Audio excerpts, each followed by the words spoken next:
So we'll read from Revelation chapter 13, verses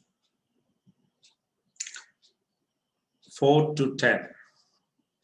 Revelation chapter 13, verses 4 to 10. So they worshipped the dragon who gave authority to the beast, and they worshipped the beast, saying, "Who is like the beast? Who is able to make war with him?"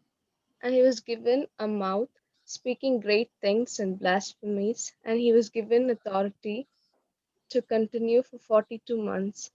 Then he opened his mouth in blasphemy against God, to blaspheme his name, his tabernacle, and those who dwell in heaven.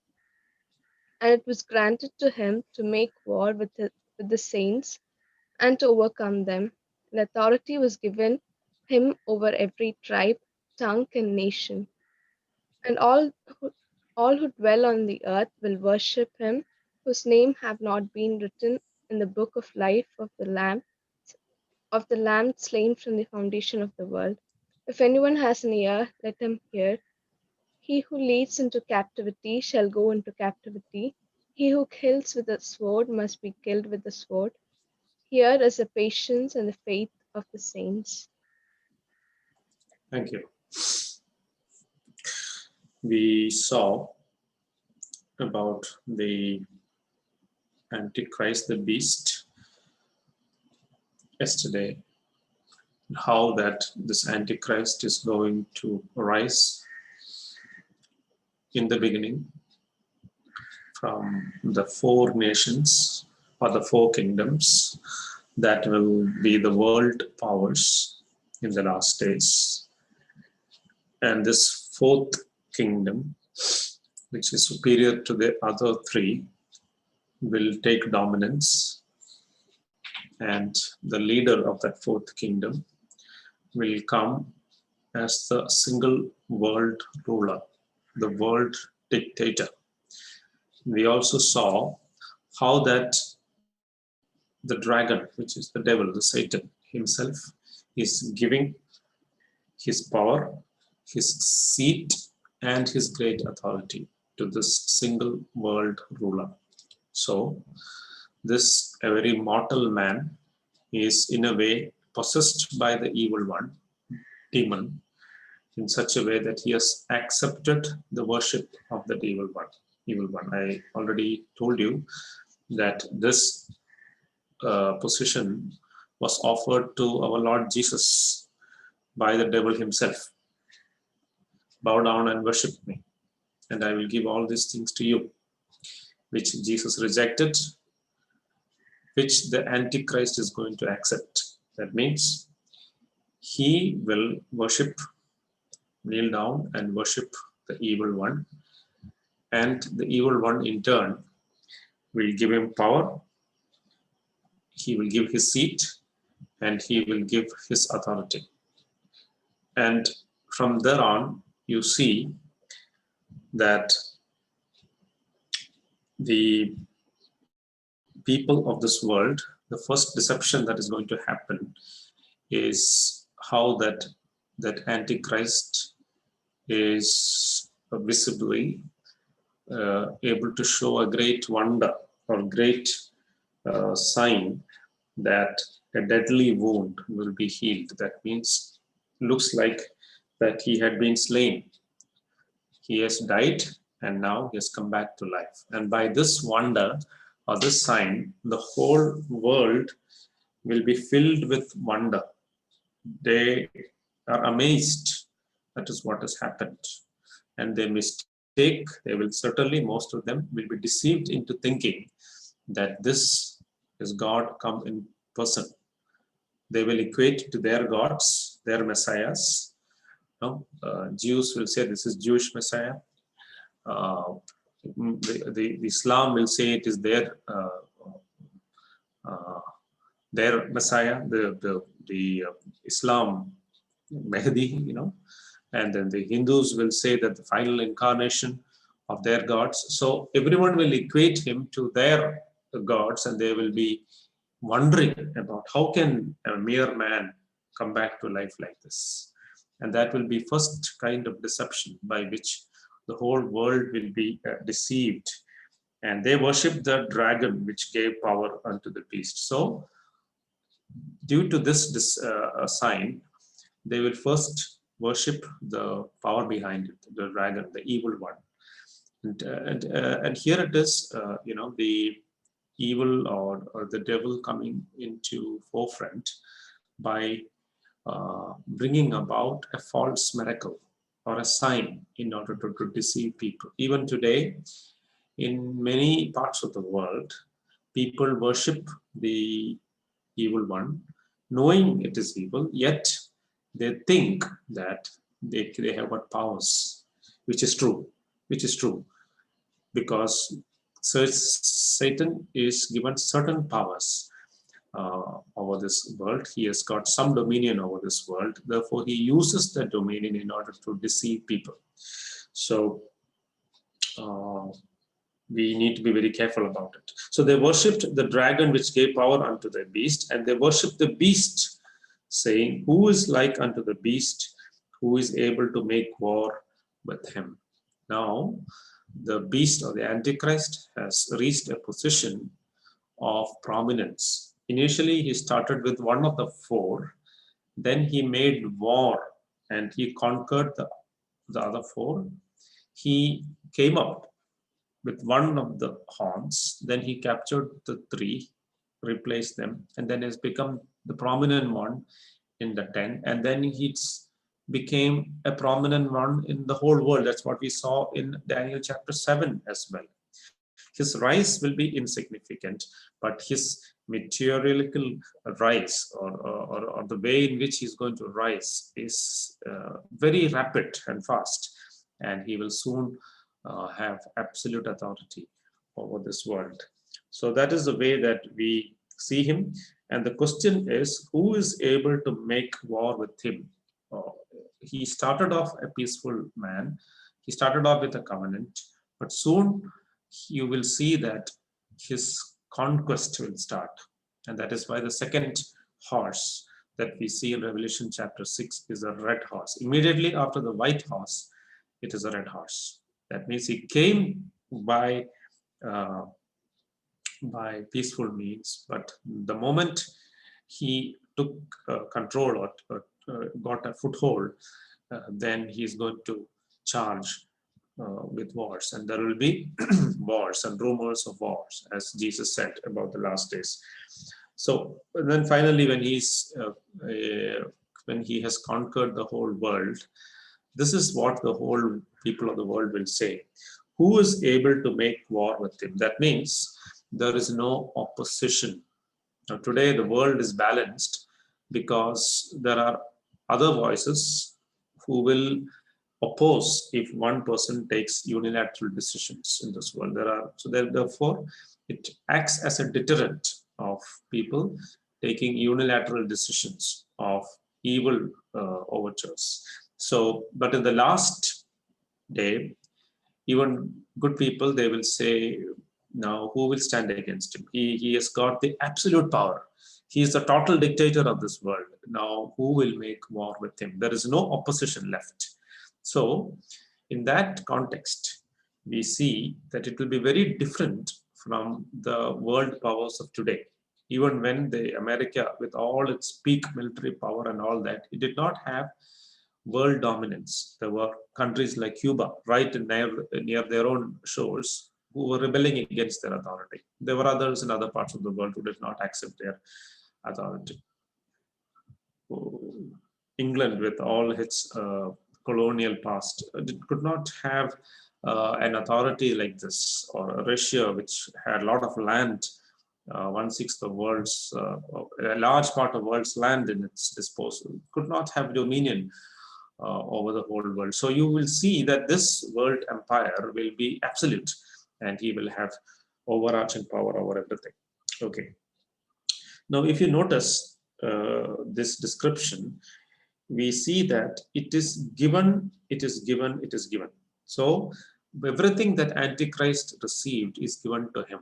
So verse 5 says, and there was given unto him a mouth speaking great things and blasphemies. Now, two ways we can understand this, that this man will be a great orator, no doubt about it. He will be a great orator. And in Daniel chapter 8, we see that he has got this ability to understand dark sentences. The ability to understand dark sentences. That means he has got he has got the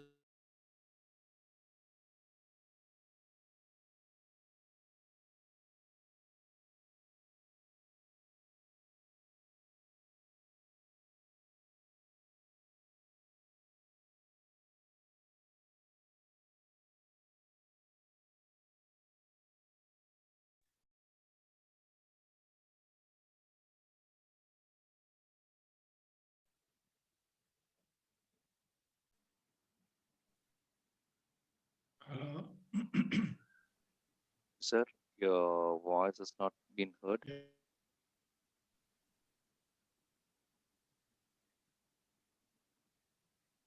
Is for everyone? Yeah, he's on mute. He's on mute. Okay.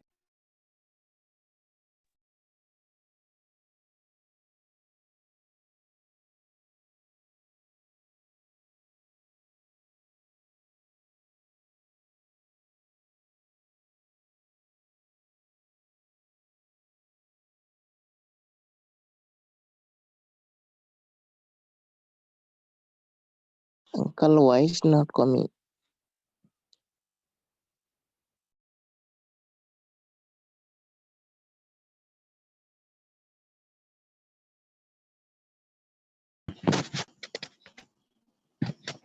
Hello, are you able to hear me? Yes, Yeah. yes, sir. Yes, sir. I'm sorry, my computer ran into some problem. I'm connecting with my mobile. Okay, fine.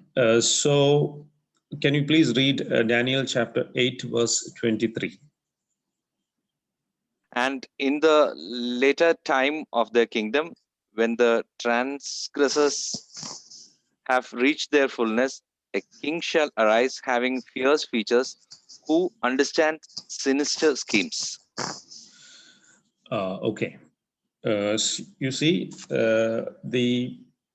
in the process of trying to understand the personality of Antichrist, we need to connect bits and pieces from the Old Testament and the New Testament and tries to see what kind of personality he is.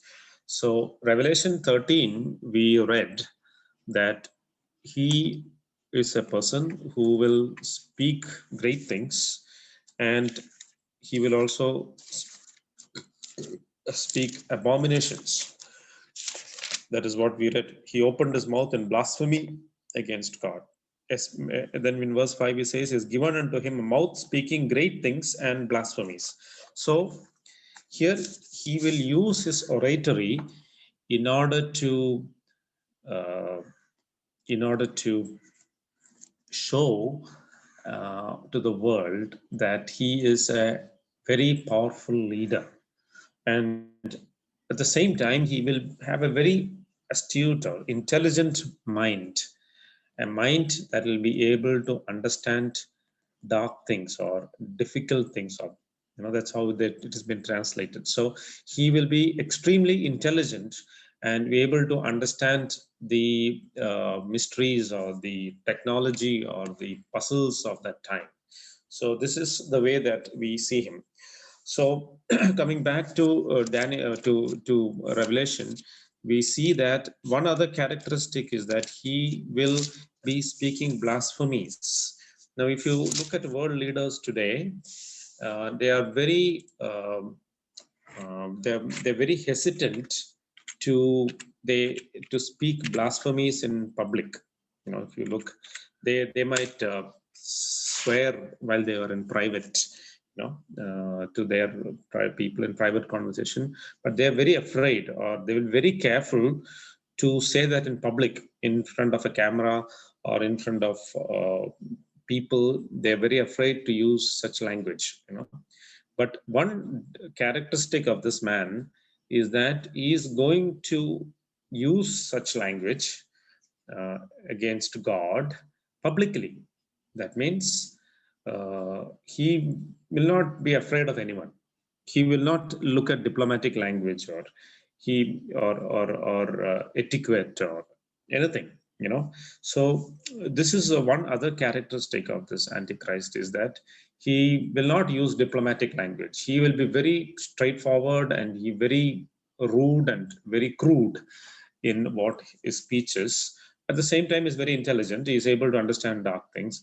But both Daniel and John has seen very clearly that his mouth is speaking blasphemies against God. People will say, how can a world leader talk like this against religion? Now you see all world leaders, even Islamic countries or countries where there are the religious majority, they will not speak against the minority. If just because they're the minority, they will not speak against their gods, it's a very sensitive matter to speak against gods and against their religion and their religious faith. But this man will not have any respect for any of this. He will have total disdain to any of these things, and this is one of the characteristics of Antichrist.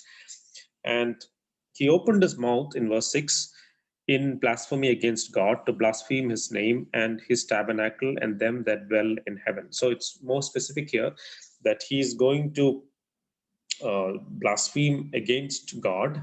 That means when you sit in the temple and say that you're God, that is it's the biggest blasphemy you can do with respect to a Jew.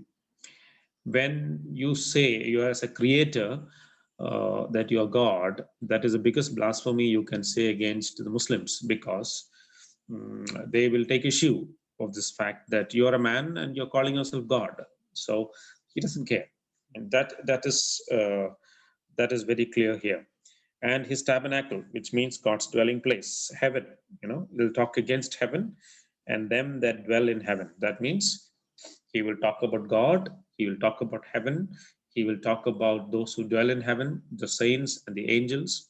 So he will blaspheme all their names without any fear of retribution, without any fear of backlash, without any fear of media condemning him, because there will be no media, there will be no opposition. There is no one who will object to what he is saying, because he is the absolute ruler. And this is the kind of condition that things are moving into, where the to what he's going to say, and he will use. So here again, you see that this was given to him by the devil. Now, devil were using kingdoms, but explicitly, right? We know that Nebuchadnezzar was a king that ruled over Babylon, and God had to humble him when he raised himself up and saying, this is the Babylon that I made. He made himself into the position of God. God made him humble. And there was always checks and balances. Cyrus, when he conquered, there's a very clear indication that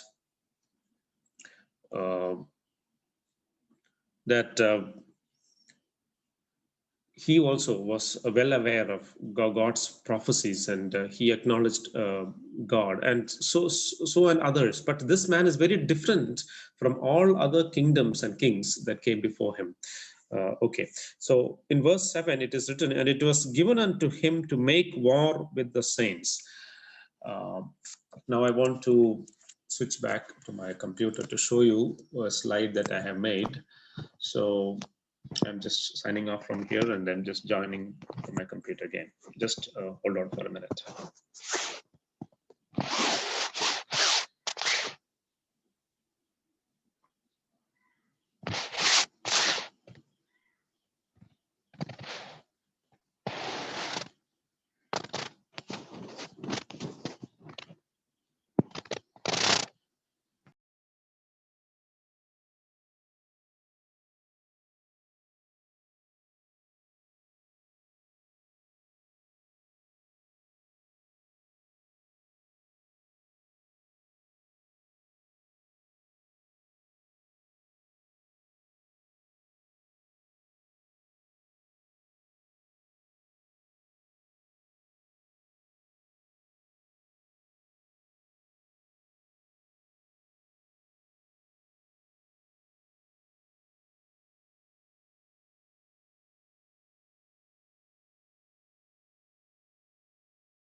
Okay, am I audible?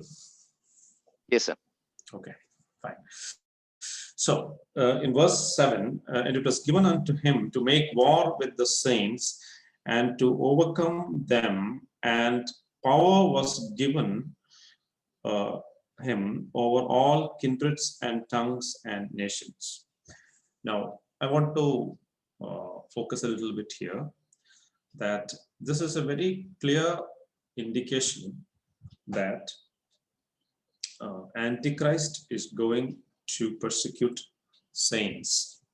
Now, I already discussed with you the popular theory or the popular doctrinal position in evangelical circles is that the Antichrist will not persecute saints, and the saints will be taken before the advent of Antichrist. This is called the pre-tribulation rapture. But I have already shown to you from the scriptures that Antichrist will persecute the saints. But I want to just underline that fact one more time, because in many cases you might have read or you might have been taught this doctrine. So I want to correct it because it is a very dangerous doctrine.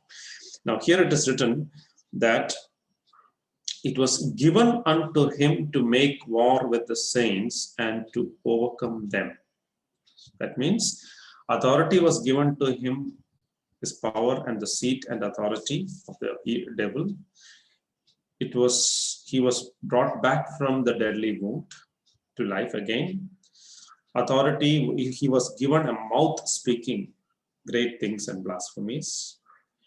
And there was a time period given to him to continue his work for 40 and 2 months, that is 1,260 days. And with that authority, he opened his mouth to say blasphemies against God and against his dwelling place, heaven, and those who lived in the heavens. So these were all given to him, and he uses his authority. And it was also given to him to make war with the saints. Now, we need to understand that if Antichrist has to make war with the saints has to be present at this time. Now, the pre-tribulation rapture theory people, they say that these saints are not true believers. They are not us. They are called the tribulation saints. They say that these people are those who live during the tribulation period. The church has already been raptured. Now, the problem with this is this, that when you see saints mentioned both in the Gospels as well as in the epistles as well as in Revelation, you will see that they refer to New Testament saints. For example, Romans chapter 8, who shall bring accusation against God's elect? Now, no one will say that that belongs to tribulation saints. Or this Revelation chapter 12, verse 6, and the dragon was wroth with the woman and went to make war with the remnant of her seed, which keep the commandments of God and have the testimony of Jesus Christ. Very clear that they are believers. Here again is, we are written, it was given unto him to make war with the saints. So I want to just take you through the scriptures and outside the scriptures to the first century church or the early church as to what really they also believed, or how did they understand all these things.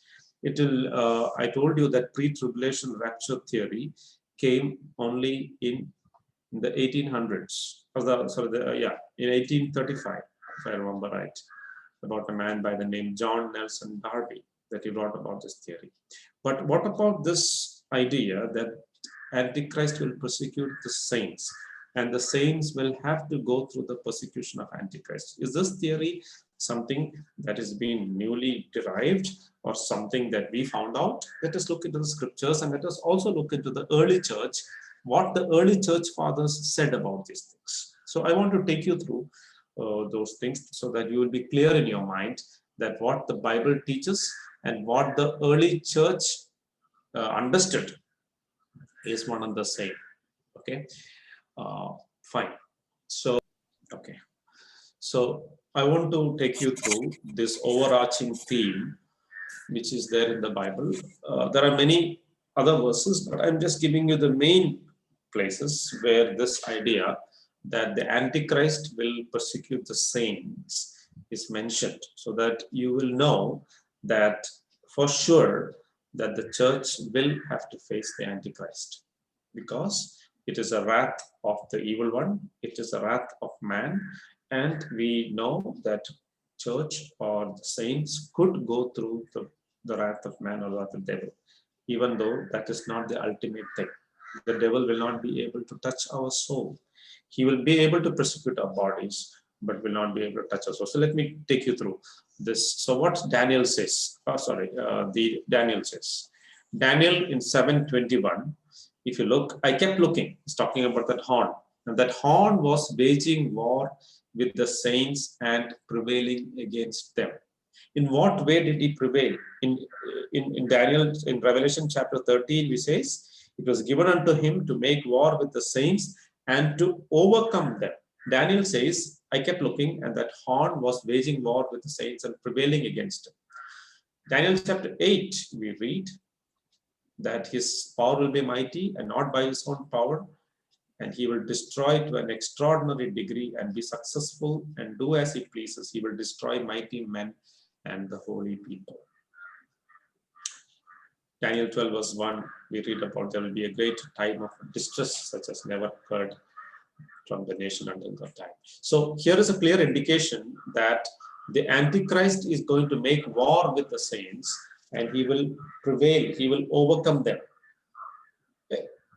Alluding to the same final days, Joel in chapter 2 verse 2, he says, a day of darkness and gloom, a day of clouds and thick darkness, as dawn is spread over the mountains. So there is some great and mighty people coming, right? And there has never been anything like it, and there will be again after it for 2 years of many generations.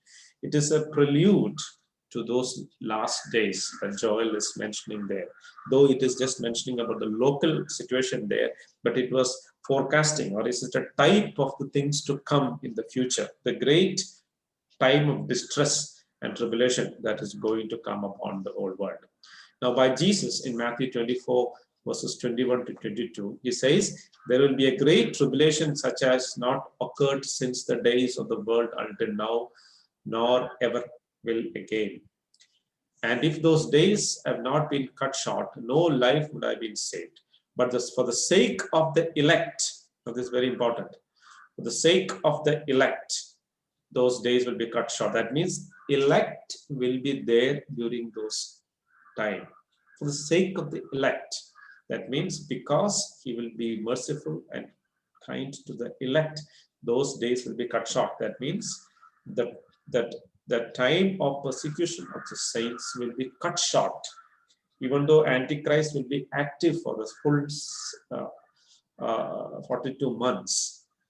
The persecution of the saints will be cut short. It's a very clear indication by Jesus that those days of persecution for the saints will be cut short for elect's sake. Coming back to Revelation chapter 11, we talk about the two witnesses, and we see Antichrist will make war with them and overcome them and kill them. We already referred to that. For this verse in 12:17, he'll make war with the rest of the children who keep the commandments of God and hold on to the testimony of saints. Again in Revelation 13:7, it was also given to him to make war with the saints, to overcome them, and authority was given to him over every tribe, people, language, and nation. So we saw both in the Old Testament and in the New Testament, this theme of Antichrist making war with the saints is very explicitly mentioned. So what did the early church fathers who lived in the 1st century, 2nd century, and so on, how did they understand the scriptures? Do we have any writings from them? Do we have any record of their saying anything about this? Yes, we have. I want to show to you from the writings of the 1st century Christians, 2nd century Christians, 3rd century Christian fathers who understood, or who wrote commentaries, or who mentioned about these things. Just a few examples. one of the earliest documents. If you look at this word Didache, D-I-D-A-C-H-E, you will see that that this document, you can search in the internet and you will find out that this document will, I will show 1 minute. This document is a very important document that we should refer to, right? This is Didache, means teaching, okay?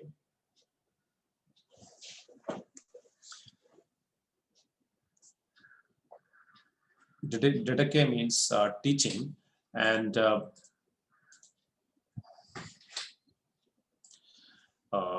in that Didache, you see the teachings of the 12 apostles.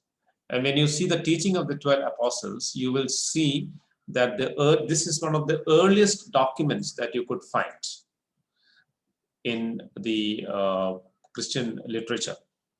And I would recommend all of you, please download this document. It's really downloadable in the internet, and go through this document. This document is a very clear indication, so much so that the early church wanted it to be included in the canon, but when those early fathers came together, they decided against it, because this was a commentary on what has been already been shown. So let me come back to that presentation where Didache, okay.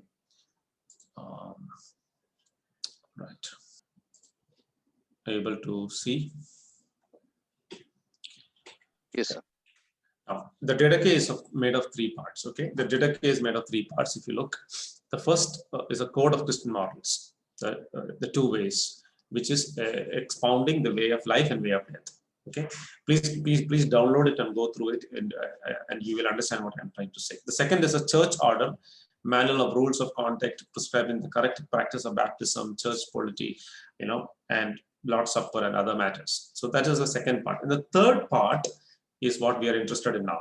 Okay, the third part of the Didache, or the teaching of the 12 apostles, is a commentary of what they have understood from the teaching of the Lord and that of Paul, is the eschatological section, giving a commentary outlining Matthew's Olivet Discourse. So this is a commentary of the early church fathers. This is, by the way, written between AD 50 and AD 120. It's a commentary on Matthew's Olivet Discourse, or that means the Olivet Discourse given by Jesus and recorded in Matthew's Gospel, verse 24, chapter 24. So let us look at the Didache. This chapter 16 is about watchfulness and the coming of the Lord. Now, if you look at this, there's this idea of watch for your life's sake, let not your lamps be quenched. So it's talking about watching for, because you know not the hour in which your Lord will come. Then it goes on to say, but come together often, seeking the things which are benefiting for your souls, for the whole time of your faith will not profit you if you are not made perfect in the last time. Now he talks warning about false prophets, corrupters, and so on, sheep coming in the form of wolves, and love shall be turned into hate. It's basically a commentary, right, on what is on Matthew 24. Now here, for when lawlessness increases, they shall hate and persecute and betray one another. That's, what Jesus said. Then they shall appear the world deceiver as Son of God. That means he will be a world deceiver, and he will masquerade himself as the Son of God, and he will do signs and wonders. And then the Didache goes on to say that the creation of men come into the fire of trial, and many shall be made to stumble and shall perish. So that means there will be a fiery trial that is going to come, and there are many so-called believers, they will stumble and shall perish. But those who endure in their faith shall be saved from under the curse. You see very clearly that the believers will come into the fire of trial. And in that trial, some so-called believers who call themselves Christians, they will stumble and they will perish because they have not prepared themselves for this. because they thought that none of this will come to us. We'll be okay. We'll be saved. I mean, we will be really be taken up before all this. We'll be comfortable. And when they are put into this kind of a trial, they will stumble and fall and will perish. Okay. And then Didache goes on to say in chapter 16, then shall appear the signs of truth. First, the sign of an outspreading in heaven, then the sign of the sound of the trumpet. And third, the resurrection of the dead, yet not all of all, but as it is said, the Lord shall come and his saints with him. Then shall the world see the Lord coming upon the clouds. So you see the sequence? Watchfulness first, because we don't know the hour in which the Lord is coming. Second, it is a time that you come together to encourage one another. Third, it is a warning against false prophet and corrupters. Then the indication that this man who is going to come, before that, many will hate and persecute and betray one another. There will be a betrayal that's happening even within Christendom. A deception is going to happen. This man is going to come and declare himself a son of God, and there will be a fiery trial. And finally, when the trumpet will sound and the resurrection of the dead will happen, and the raising of the saints, the Lord will come and will come upon the people. So this is basically the same sequence in which Matthew 24 is being described, and you see there very clearly that trial or persecution of saints before the coming of the Lord. It's very clear there. Okay, now it also talks about in chapter 9, those who are gathered, Didache chapter 9, if you look, verse 4, it says, so may your church be gathered together from the ends of the earth into the kingdom. So it's giving a commentary on Matthew 24:31. Matthew 24:31, we read that the Lord will collect all his saints. But Didache gives a commentary and it says that so may your church be gathered together from the ends of the earth into your kingdom. That means it is indeed the church that will be gathered, not just tribulation saints. So that brings in the clear picture that after the tribulation of those days, the sun will be darkened. That means the sequence is this: the tribulation happens, then the sun will be darkened, the celestial signs, the sun will be darkened, and then you see the Son of Man coming. So that means tribulation, celestial disturbance, and then the coming of the Lord. And that the coming of the Lord, here it says the church will be gathered. So it's very clear that the church will pass through the tribulation. Very clear. Okay. Another chapter in Didache, chapter 10, verse 5, it says, remember your church, Lord, to deliver it from all evil and to make it perfect in your love. And from the four winds gather the church that has been sanctified into your kingdom, which you have prepared for it. Now, the early apostles or the early church fathers understood very clearly that the Lord is going to gather from the four winds of the earth. The church, his people, the believers, the saints, are all synonymous with one another. So it's absolutely clear to those early church fathers. In fact, some of them are direct disciples of John, like Polycarp. And then after that, Polycarp has his own disciples, Irenaeus coming down the line. All of them, if you read through their writings, you will see that they believed the same thing. First, Antichrist, then the believers of the saints persecuted, celestial signs, coming of the Lord, resurrection of the saints, are all in the same order that Jesus said. Okay. There's another document by the Shepherd of Hermas. This again you can search on the internet between AD 95 and AD 150. See what it says. Blessed those who endure the great tribulation that is coming on, and blessed are they who shall not deny their own life. Vision 2 of 2. You can search. You can find out this. So this is to believers. Blessed are those who endure the great tribulation. That means believers will pass through the tribulation. Again, in Vision chapter 4, verse 3. Therefore, who continue steadfast and are put through the fire, they'll be purified by means of it. But the white part is the age that is to come. It says, a great tribulation. Then is the type of the great tribulation that is to come. It's just indicating of the elect of God passing through the great tribulation. Another church father, Justin Martyr, between 110 and 165, he says, he, which means Jesus Christ, shall come from heaven with glory, when the man of apostasy, the Antichrist, who speaks strange things against the Most High, shall venture to do unlawful deeds on the earth against us, the Christians. The most clear, very clear indication that they understood is very clearly that it is against us, the Christians. This is again, you see the dialogue with Trifolk. You can again go in the internet and search for this document from Justin Martyr. Okay, Irenaeus, Irenaeus is one of the great early church fathers who lived between 120 and 202. If I remember right, it is the disciple of Polycarp, and who was in fact a disciple of John. So he got it really, information from Polycarp maybe.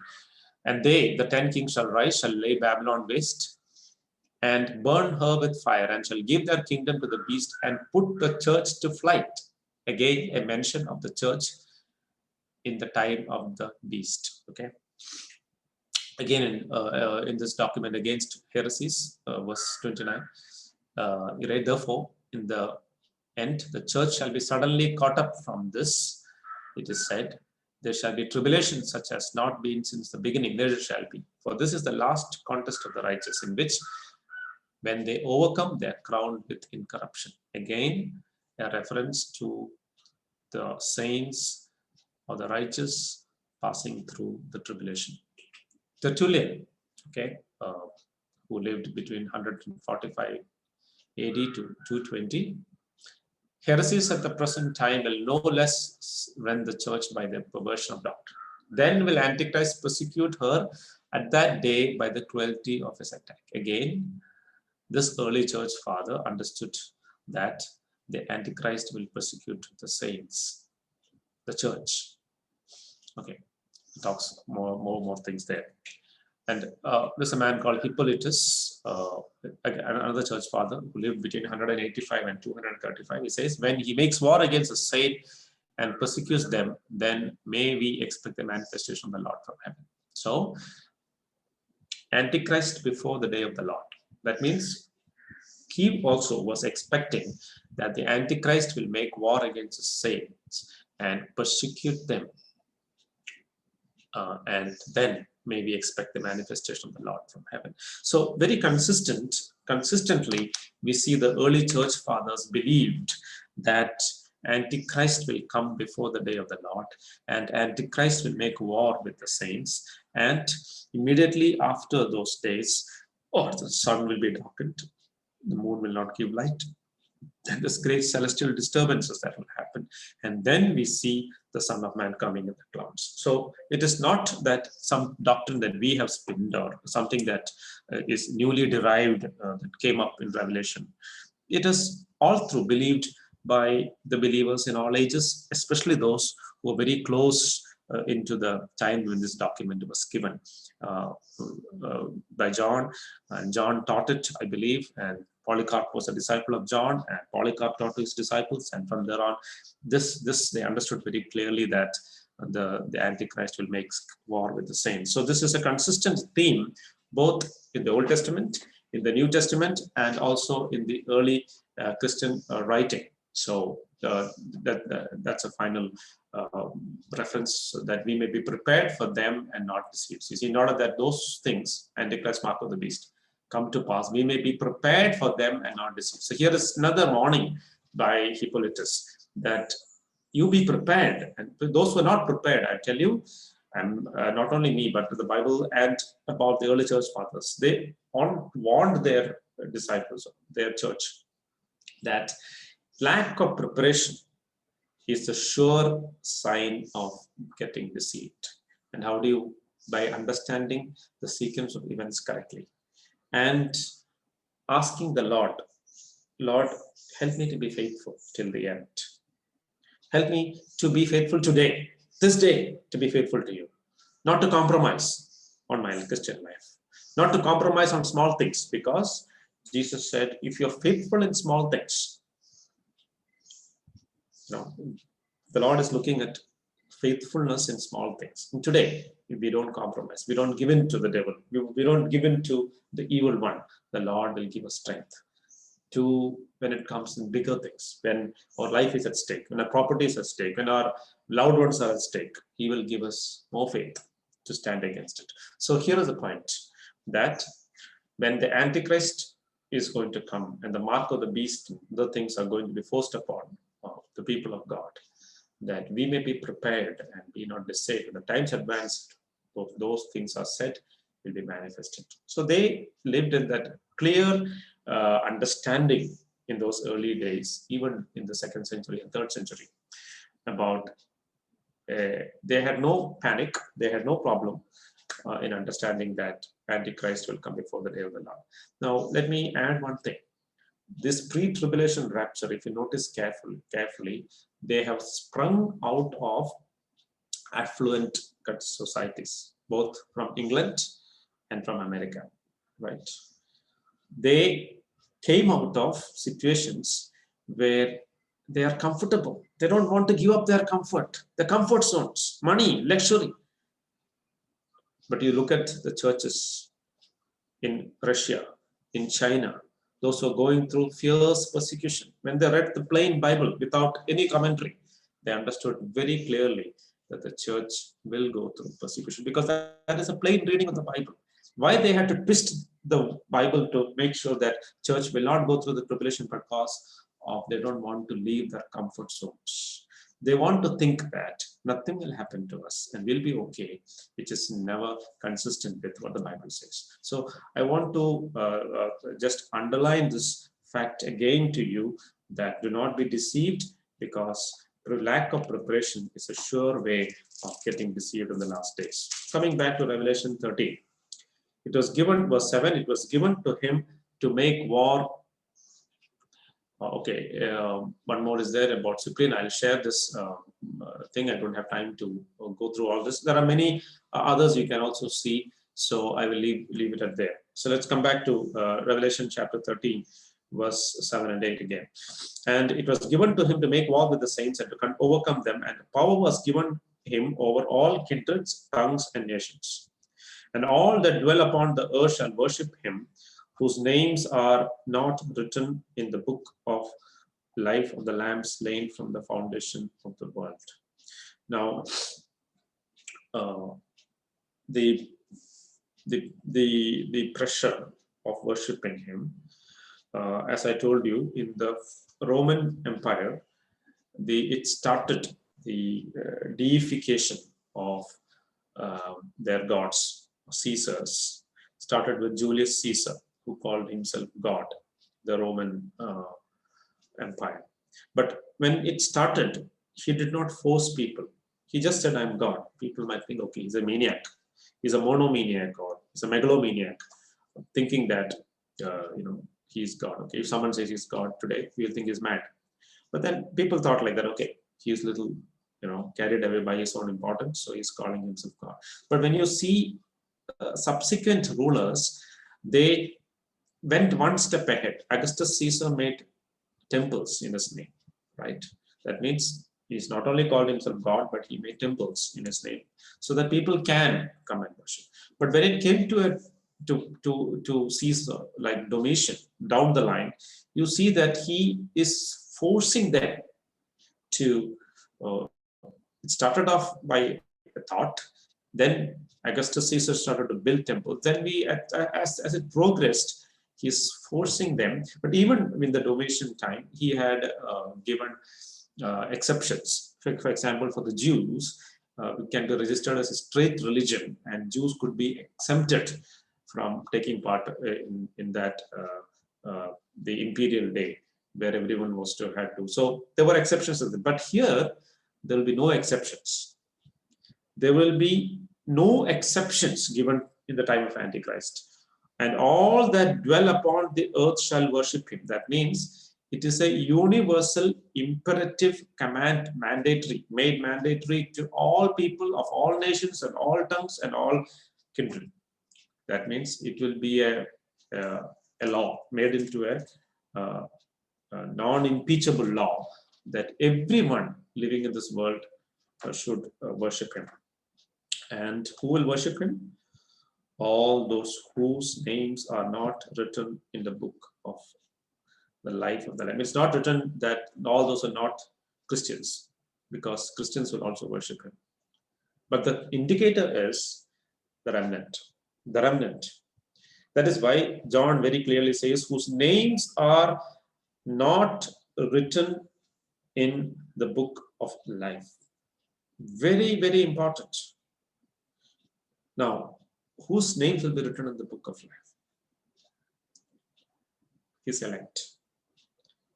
The one that God has chosen. And how do you know that God has chosen? That they will prepare themselves.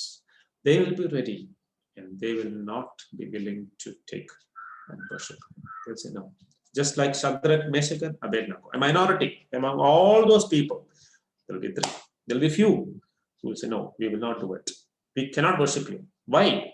Because we worship the true and living God. You are not the true and living God. You may be the leader of this world, but you are not the true and living God. So we cannot obey this order. Please, sir, we cannot obey this order. So some Christians will say, you read Romans 13:1. You should obey the authorities. Yes, it is not right to obey man rather than God. When it comes to matters of worship, we cannot obey you because your authority clashes with the greater authority of God, who says what Jesus said, that only God you should worship and only him we will serve. That is a verse that will be quoted by every remnant. Make it by heart. You know, what Jesus answered, that's the answer. It is written that thou shalt not worship God alone and only him thou shalt serve. That's the answer that it will. Nothing else. If any man have a ear, let him hear. What does it mean? This is a term that is used by Jesus again and again. Why? It looks like obvious. You know, if you have a ear, it's okay. No. The word here in both Greek and Hebrew means obey. Hearing and obedience is one and the same. Even in Malayalam, you say, it means he is someone who does not obey. It does not that he is deaf. No. That means he is disobedient. That means if any man has got ear, let him obey. That's what basically it means. So what does it tell us? That we will be ready at that time. We will not be confused. So if the authorities ask us, are you willing to worship? You will not say, sir, I need 2 days to think about it. And I will come back after prayer. I will pray and let you know. No need of prayer. No need of waiting. You know, when the threat was given to Shadrach, Meshach, and Abednego, they did not ask, sir, give us 2 days. Let us think about it and come back to you. You know what they said?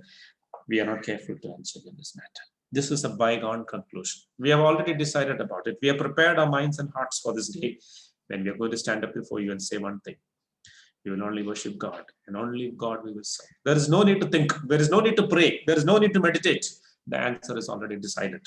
It's a long time back we have decided about this. There is no need to think about it. And that will be the answer. So he that leads into captivity shall go into captivity. There is no resistance. There is no fighting. There is no, guerrilla warfare or anything. Christians are not to fight back. It says those who are led to captivity will go. He that kills with a sword, okay, let's be killed with a sword. And here, 2 qualities of Christians need necessary. What is that? One is patience, another is faith of the saints necessary. Now, we saw in Hebrews chapter 6, verse 12, who by faith and patience inherit the promises. Inherit the promises. So, what is the promise? The promise is not that we will not be passed through temptation. The promise is that we will be rewarded. We will be rewarded. Paul is saying, while waiting in that prison in the last days in 2 Timothy chapter 4, he says, I have fought a good fight. I finished my course and I kept my faith. Now, what is he saying? I'm looking forward to the crown of righteousness. And he says, I'm looking forward to the crown of righteousness, which the Lord gives to me. And not only to me, he says, I'm not the only recipient of this crown. He says, but to all those who love his appearing. Now, what is that promise? The promise is not whether we will not pass through a trial or tribulation. The promise is that we will be given the crown of righteousness, which the Lord, the righteous judge, shall give me at that day. And those who love his appearance. Whose appearance? The Lord's appearance. So our desire, our hope is not the appearance of the Antichrist. Our hope will be the appearance of the Lord. Antichrist will say, we'll kill you. Fine. Those who will be killed with a sword must be killed with a sword. And Hebrews 10 verse 36, and we'll close. One of you can please read Hebrews 10 verse 36. For you have need of endurance, so that after you have done the will of God, you may receive the promise. What is one thing necessary? Endurance. Jesus also said it in Matthew 24, those who endure till the end. Those who, you need endurance after you have suffered, you will receive the promise. It's a marvelous thing that we could see that we need patience during this time. After you have done the will of God, ye might receive the promise. What is the promise? The crown of righteousness, whom the Lord gives to all those who love his appearance. My friends, I want to tell you, you need not be scared. We need not be afraid, because he can only touch our body. Antichrist can only touch our body, right? He cannot touch our soul. That's beyond him. Can't do anything about him. Right? So this is our great hope. Our hope is upon the Lord's coming. And let us be very clear that while we are passing through this time of trial, we will prepare. We will strengthen each other. We will exhort each other. Be strong, and fight like a man. And stand, and this is what the words that the great Saint Polycarp heard. Polycarp,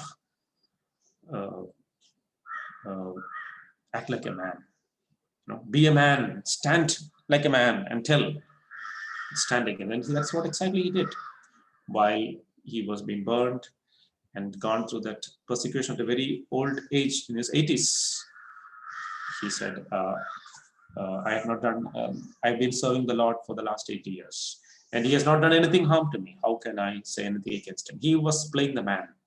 He was standing against all opposition, against about those early church father who said, when he was accused, the whole world is against you. If the whole world is against me, then I'm against the whole world. The Lord will give you the right words to say, to strengthen yourself and be firm, to stand fast against all the evil forces that will come upon that day.